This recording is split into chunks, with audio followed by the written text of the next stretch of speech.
Brian and Kenzie in the morning. And Chicago's alternative all day. Q101. Brian and Kenzie on Q101. Dave Matthews Band tickets coming up in about 10 minutes in Clash with Kenzie. You beat Kenzie in trivia, and you get the tickets. And we'll give them away no matter what to everybody else listening, but that one person has that one shot coming up here shortly. The Q101 Morning Crew. Sports. Well, the Blackhawks lost to the Leafs last night 5-2, but the real star of the game last night was Blackhawks organist Frank Pellico. He worked his last game after 33 seasons as the organist for the Blackhawks. Here's a little snippet of course, the great Jim Cornelison doing the national anthem. It's the best in sports when you go to a Blackhawks game and you have Mr. Pellico on the organ and Jim Cornelison singing the anthem.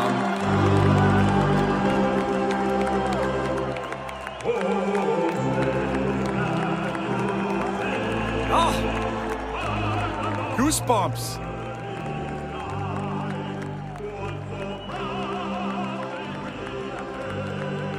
I can play the whole thing, but I'm going to pause here and bring it back. It's okay. We know what the anthem sounds like. Well, it's Got it. Thank you so much. So good, and just Frank Pellico doing that for 33 years, and it I made. think you're going to say minutes. Oh, Brian, we're not going to play the whole thing. Oh, my gosh. We could all just take a break and just play that. It'd be awesome. A great tribute to the man. 33 years up there and just bringing so much joy. The organ is such a cool sound at sporting events, at Cubs games and Sox games, the organist, and he's retiring, but it made me wonder, are we losing the organ? Does anybody have an organ in their house right now who could take over these roles of, 30-some teams to have an organist? Organ in the house, don't they need like a room of pipes? No, it's a church organ you're thinking of. There's different? Yeah, there's electric organs. Is there a living room organ I don't know about? There's a living room organ. There's Like one. I didn't know they made organs like only for church. You thought they were only a church organ. That's all you thought. I thought an organ was an organ, no matter how small. Some are smaller than others. No, there's actually stand-up organs. Now, I'm not talking about that, Yamaha keyboard that you got some beats on there and stuff like that. I'm talking about a true old-school organ, a Hammond organ, Does anybody have one out there? Because I'm curious if this is the end for the organ when people retire, like Mr. Pellico there doing it for so many years. Frank, 33 years. Now, he does have someone that's been taking over for the last year, helping him out. Carrie Marcotte has been doing it for the last several seasons with him. And God bless her for being an organist. But is this the end for the organ? I don't know. I'm concerned because I love the organ at games. The guy who does it for the Cubs is relatively young. Yeah, he is. He is. He's really good. I love that he does like current songs in the organ. It's very fun. Yeah, he'll do fun, like In Sync, like Bye Bye Bye on the organ. Yeah. Well, he does some that are more current than that. I was going to say, is that your idea of a current song? He's like, it's currently on the charts. Yeah. I don't know why that came to mind. It's also, he can do that too. But Yeah. I was thinking He does the Foo Fighters. some Chapel Road or something. Maybe a killer song here and there. Yeah, he does. He'll do Mr. Brightside on the organ. That's a 20-year-old song, too, so don't make fun of me. That was the joke, Brian. They're all 20-year-old. The He good does some songs. actual current ones, but it's, yeah. He's No, really he also good. does all the other stuff too. Yeah, I'm just wondering if the organ's anybody learning the organ right now. Is anybody out there practicing and learning the organ? I think it's like being a cobbler. If you weren't grandfathered in at birth, I don't think you're learning that skill. So, And everyone texting in that their grandparents play the organ. That doesn't help. He's looking for new people. Yeah, Orlando checked in and said, my mom's got an electric organ in storage. It's been through some S, man. What has it been through? I don't know. I'm worried about the organ going forward, but at least we got Carrie there to keep the tradition going there with the Blackhawks. So we're good with the Blackhawks, good with the Cubs, a young organist playing old songs in there. It's great. Speaking of hockey, Four Nations, the finale between USA and Canada, drew record ratings for ESPN. The most people ever to watch a hockey game on ESPN, 10.4 million viewers at its peak to watch that great game that went into overtime. So, as we said, that was going to probably be the highest rated game ever, one of them anyway. And that includes Stanley Cup games on ESPN. That'd be true. Yeah. So there you go. New ownership for the White Sox. Chicago area billionaire Justin Ishbia. I put the accent on the wrong spot. Yeah, a little bit. That sounded very funny, yes. He was trying to pursue the Minnesota Twins, and now he said, nah, basically, when you're a billionaire. And he's going to he has a minority stake in the White Sox, but he's going to buy additional shares for the White Sox in his ownership stake there of a group of people. Obviously, Reinsdorf is the majority owner. I don't know how you feel about that, case as the White Sox fan in the room. So Ishbia is the majority owner of the Phoenix Suns, and when he bought the Suns, he kind of did the thing that all new owners do. It's new owner syndrome, where he said, clear out. I know what I'm doing. And he had people around him going, maybe don't do that. And he said, I know what I'm doing. I'm a billionaire. I can do whatever I want. Sure. And then he very quickly eroded the Phoenix Suns' young core, and now they're in trouble in the NBA. So, in theory, him coming to the White Sox would be a nice addition because he's far more aggressive than Reinsdorf has ever been, and he might want to shake things up and spend some money. But I really don't trust his judgment given what I've seen from what he does with the Suns. So, at best for the White Sox, not to ruin everybody's excitement, but at best, this is a lateral move. Just like Swing and a miss. just like the season's going to be. Oh, boy. I mean, the worst season in Major League Baseball history, and they've done nothing to improve. They just, quote, want the players to play better that they have. I don't understand. It's like you guys are not listening to the press run and interviews. They specifically said they're going to do better. They've said that. So, next. New. Finally, the greatest sports call in Chicago sports history happened over the weekend. And we can go through a couple of these, and we'll play you the finale here in a second of the actual audio you have to hear, audio of the day. But let's go through some of them. For example, WGN Radio's John Weidman calls the Blackhawks winning the 2010 Stanley Cup against the Flyers one of the greatest calls of all time, without question. It's in the back of the net. The Hawks have won the Stanley Cup. Blackhawk fans around the world, you've endured 49 years of frustration, but your patience has finally paid off. Wow. Lord Stanley's new address is Sweet Home Chicago. The Chicago Blackhawks have won the Stanley Cup. They've won the Stanley Cup. It's over. They did. Oh, they lost it at the end. Oh, I mean, so good. So good. Remember when we had a good hockey team? How much fun that was? It was great. It was awesome. It's really cool. Yeah. Also, how about Mark Burley's perfect game from Hawk Harrelson and Steve Stone? That was against the Rays in 2009. What a call. Alexei! Yes! Yes! Yes! Yes! Yes! History! Yes! Love it. So good. I like that one. I like when they get so excited, like they lose it. Yeah. That's what I'm looking for. Well, hang on, Kenzie, because the one we're going to play from this weekend is going to it's going to surpass it. One more call. Let's play. Jimmy Durham and Red Kerr call of Michael Jordan's game-winning shot over the Cavaliers that literally almost killed a guy. The guy that it happened to. This was the 89 playoffs. If you remember this call, oh my God, the shot, as we know it as. The inbounds pass comes into Jordan. Here's Michael at the foul line. A shot on Elo. Good! The Bulls win it! They win it! Set the Cleveland Cavaliers. Michael Jordan hits it at the foul line. 101 to 100. Okay. So those are some of the greatest calls in Chicago sports history. Phenomenal. Absolutely fantastic stuff. But what happened over the weekend in a Chicago high school basketball game surpasses all of those. All of them. No. Yes, Kenzie, listen to this. It was Hinsdale Central, Lyons Township, which is in LaGrange, and this is the last, 43 seconds of the game where Hinsdale ties the game with a three-pointer. That's right. Then they go up and down the court and miss three-pointers until finally at the end. Should I tell people what happened or just play the call and then tell people I think what the happened? call speaks for itself. Here we go. This is it. Roscoe looking to drive baseline. Kick out to Howe. 30 seconds left to play. Back to Dell. Dell gets a screen. Puts up the three. That ties it. 22 seconds left. LT will not take a timeout right now. We'll see if that changes. Sloan brings it up. 16 seconds. Sloan, three-pointer. Go good. Central got to miss. Gutierrez nearly rips it. Dell now going to take it. Orozco, three-pointer. Go good. Gutierrez, Carroll got to miss. 2 seconds. Shot is off. Oh my God! Oh my goodness! Oh, it's Carroll! It's going crazy! LT. It sounds like the end of the world. It sounds like the asteroid. Now, I'm so sad that we don't have those high school kids' names who did that call. I can't find the name of the announcers to save my life. I looked for 20 minutes online. I cannot find the call. Which is a crime. How do you post that without the names? They did great. This is Hinsdale has won 25 games in a row and only lost Really? 2 games the whole season. Wow. And Lyons in LaGrange is about 500. So it's a huge upset. Wow. And that shot comes from beyond half court. Listen to the end of the call again. and just enjoy. If anybody knows who these kids are, we'll gladly give them a shout out on the air. What a call! What a call! Gutierrez, Carroll grabs him in 2 seconds. Shot is off. Oh my goodness! Oh, it's Carroll! It's going crazy! LT. Oh my! I think they were excited. I have to say. So good. The Brian and Kenzie Show. On Q101. Brian and Kenzie on Q101. Let's go. Let's get on the phones for Dave Matthews Band tickets. 312-591-8300.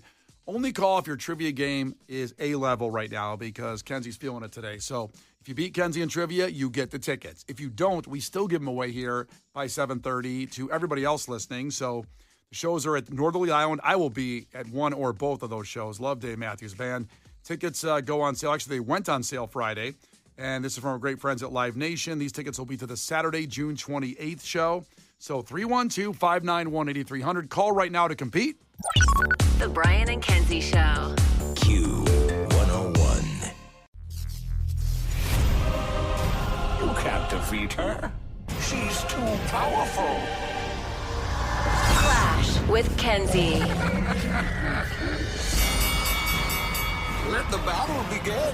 Q101. Let's go. And it's 2 shows with Dave Matthews Band at Northerly Island. This will be for the Saturday show from our great friends at Live Nation and Brian and Kenzie on Q101. So this is huge. And we got Rebecca competing against Kenzie for the tickets. Rebecca, ahoy. Tell us something about yourself. I'm a social worker. I've been a social worker for 10 years, and I'm obsessed with the Dave Matthews Band.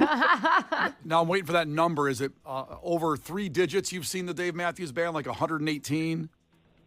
No, I wish. I am over 20, but not over Wow. 300.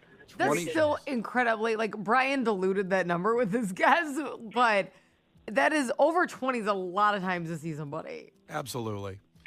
And the thing is, like Dave Matthews, they changed the set list, and my wife is a monstrous Dave Matthews Band fan, and I'm a fan as well. Not like my wife, but she will go. She has seen him and followed him in other cities, and I'm sure you maybe have done that too. It'll be an enjoyable show.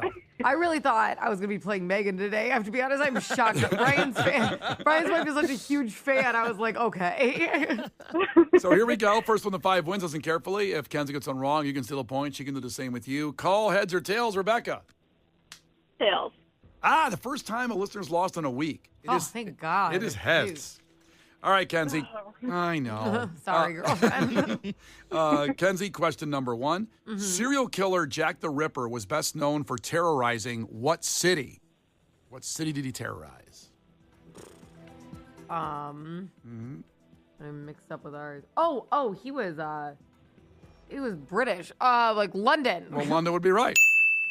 And there you go. Kenzie's got one. Rebecca, to you, staying with serial killers. What serial killer was also known for dressing as a clown? John Wayne Gacy. John Wayne Gacy. You guys really know your serial killers. Why are all the questions about serial killers? Just the first 2. Question number 3 about serial killers. What's going on today? All right, let's get to it. Those are done now. 1-1. And back to Kenzie. Kenzie, Yeah. what animal does cashmere come from? Cashmere. That's soft. It's soft. Yes, it is, indeed. A lot of soft animals. Expensive, so I would think. What's an expensive animal? I know, that's what I mean, I would think, I know, well, sheep is wool, so I would say goat. A goat is right. Good Okay. job. Back to Rebecca. What substance can you not eat if you have celiac disease? Gluten. Gluten is right. 2-2. Back to Kenzie. What does the term DH in baseball stand for? Oh, a designated hitter. Designated hitter is right. 3-2. Back to Rebecca. In what year is the next Summer Olympics? In what year? 2028. 2028 is right. 3-3. You guys are ripping through these. Let's see. Back to Kenzie. Correct. Kenzie, what is the flattest continent? And Illinois is not a continent. What continent needs a BBL? Okay. Flattest continent. Australia? That's exactly right. Really? Yeah, I don't know. I guess that one. Wouldn't Well, have gotten that. because it's not very mountainy or anything. Yeah, I've never been. I know there's an NFL I game there. haven't either, but like that's not what they're known for, like at all. That's Or true. They're not mountains or known for their anything. mountains, yeah, because they're flat. Yeah. They're flat AF. So 4-3. And back to Rebecca. She needs a point. Rebecca, what movie does the line "Nobody puts baby in a corner" hail from? Dirty Dancing. Dirty Dancing. 4-4. So here we go. Next one wins. A lot on the line. And it's Can I back. have a Dirty Dancing question? No, but you do have a movie question. Okay, what is it? What name is given to the storm research contraption that is built in the movie Twister? Movie we talk about a lot. I know. 3, 2, what know. name? I Storm Hunter. I got nothing. Storm Hunter. Son of a bitch. Jonas, son of a bitch. All right, this is for the win now. Because Storm Hunter's not it. That's not. Oh, I'm sorry. I should have buzzed it. There we go. Rebecca, So close. you can win with that. That name is given to the storm research contraption that is built in the movie Twister. Is it Dorothy? It is Dorothy! I don't remember that at all. Congratulations! Yay! You are going to the Dave Matthews Band. You will be there. I will be there. My wife will be there. We'll all drink beers. It'll be great. Fabulous. I love that. All right, so hang on, Rebecca, and Case will get your information. Remember now, every day this week, to win these tickets, get on the phones at 7:10. Make sure you're here right after sports because we get you on then, and then we do the game now. So Dave Matthews Band tickets for Saturday, June 28th. There are 2 shows, the 27th and 28th, from our great friends at Live Nation, and of course from Brian and Kenzie on Q101. Brian and Kenzie in the morning. And Chicago's alternative all day. Q101. Brian and Kenzie on Q101. Coming up, it's really sad. Coming up in about 10 minutes, we're going to pour one out for a Chicago icon. And this one hits deep. It hits deep. I think it's going to hit you pretty deep as well. Don't be laughing over there. Which is funny because I know what it is, and the thought of you being like, oh, this one's just, what a tough moment for the community. It was a tough Sunday. The Lord's Day, no less. Yeah, that's right. Yep. So that's coming up here in 10 minutes. Stay with us. Also, on Friday on the show, we were blessed to have David Draymond of Disturbed call up. Now, after the Super Bowl, which feels like it's so long ago, the Kendrick Lamar halftime show, which was outstanding, I just threw in, I like collabs. I like a rock band with a rapper would be amazing. I said, why not Disturbed? Why can't like the band Disturbed, our guys, play the halftime show? What would it might sound like with Kendrick Lamar and Disturbed doing that? So I made this little mix. Took me about 17 hours. Okay, it didn't take that long. But we played this, and here's what it sounded like, Disturbed with Kendrick Lamar. It'd be great. We get a weakness. Yeah. Bitch, sit down. Be humble. Sit down. Be humble. Sit down. Be humble. Sit down. Be humble. Bitch, sit down. Bitch, sit down. Bitch, sit down. You're welcome. Now, David Draymond and the band Disturbed heard this and DM'd us that we have to get on the show and talk about it. So this was our conversation with David Draymond on Friday when we were talking about the mashup, if you will, and of also working with Kendrick Lamar, what might happen. He wants to do it. We get a weakness. That's not it. That's the mashup again. I know you're proud of it. I so want to play it again. This is David Draymond. This is David Draymond from Friday on the show. We have this track. It's part of this new group of material, this new album that we have. It's basically like the modern day, like Walk This Way or Anthrax Public Enemy, maybe? Or Bring the Noise. Yeah. It's very much like that. It's about unity. It's all about bringing people together. And it needs a strong rapper, whomever that may be. And Kendrick would definitely be an amazing person to collaborate with. I would love to do that. We would love to do that. Kendrick. Yeah, you heard it here first. Kendrick, if you're at all interested, let's go ahead and, shock the world a little bit. Let's let everybody know that we have more in common than we do that separates us. Let's take our artistry to another level together. I would love to do that. So that was David Draymond of Disturbed, Chicago guys on the show on Friday. And that entire interview was on our YouTube channel. the full uncut interview that was tremendous. And also you can see portions of that on our reels on our Instagram. It was a great time. And, of course, the sold-out show, nearly sold-out show coming up at the United Center. Stay here for tickets for that. Brian and Kenzie in the morning. And Chicago's alternative all day. Q101.